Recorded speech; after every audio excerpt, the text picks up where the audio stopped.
The pandemic has radically changed the world as we know it, and the actions we take today as we work to recover will define our generation. Now is the time to think what history would say about this crisis. 2020 has been challenging on a lot of levels, as economic, environmental and societal frailties have been laid bare. But it's also proved that when we need to, we can act rapidly and restructure our lives. The recovery from the pandemic is an opportunity. We can see rays of hope in the form of a vaccine, but there is no vaccine for the planet. Nature needs a bailout. You don't want to go back to the status quo that you had before simply because it was the status quo that got us here. With everything falling apart, we can reshape the world in ways we couldn't before. Ways that better address so many of the challenges we face. And that's why so many are calling for a great reset. A great reset? That sounds more like buzzword bingo masking some nefarious plan for world domination. Hands up, this kind of slogan hasn't gone down well. But all we really want to say is that we all have an opportunity to build a better world. And it's not surprising that people who've been disenfranchised by a broken system and pushed even further by the pandemic will suspect global leaders of conspiracy. But the world's not that simple. Every one of us has differing priorities, values, and ideas. That's part of why solutions are so hard to come by, and why we all need to be involved in the decision-making.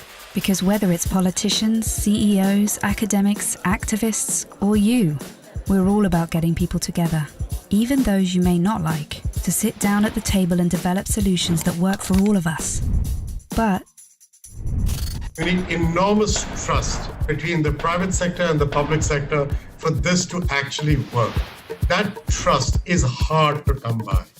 it's time for people to work together, listen to each other, and build this trust so we can move towards a better world.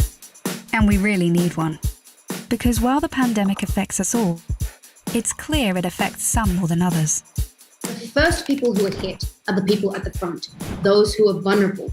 It is those on the front line who take it first, and that is simply unacceptable. See, at the start of 2020, 1% of the world's population owned 44% of the wealth. And since the start of the pandemic, billionaires have increased theirs by more than 25%, whilst 150 million people fell back into extreme poverty. And with climate change set to dwarf the damage caused by the pandemic, the message from 2020 should be abundantly clear. Capitalism, as we know it, is dead.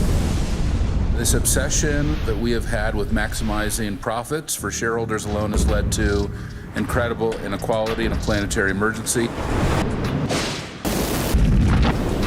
But no one can do this alone, and top-down approaches won't get us anywhere, because everything we've learned in our work has shown us that diverse voices lead to better results.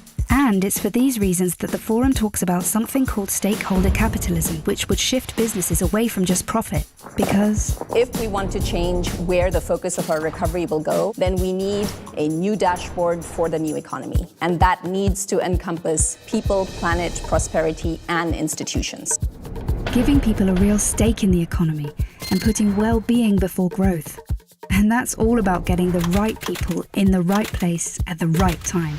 We must rebuild our relationship with nature for the survival of the peoples and our planet. We have a window of time which is closing, and we need everybody who cares to get together and find solutions now. It's the people who have great ideas and who share them with others.